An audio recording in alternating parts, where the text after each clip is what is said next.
skal på YouTube. Mm-hmm.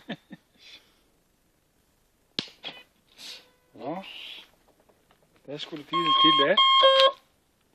Skal man bare være konsekvent, når man sætter den på. Jeg bliver altså nervøs, når de slår sådan en nist. Ja, det sidste her, der sad ingen modstand på. Det hjalp helt vildt meget. Ja, det har jeg også gjort på. Det hjælper store, helt vildt meget. Den der regulator, vi har, er der et stik, man skal tage fra hinanden, inden man sætter batteriet på. Inden man sætter batteriet på? Ja, fordi når de så er taget ind, så kan du sætte batterierne på, uden der sker noget. Ja. Når de er samlet, så kommer trækkerne og saben, men den ikke, så man bliver helt forvrænget.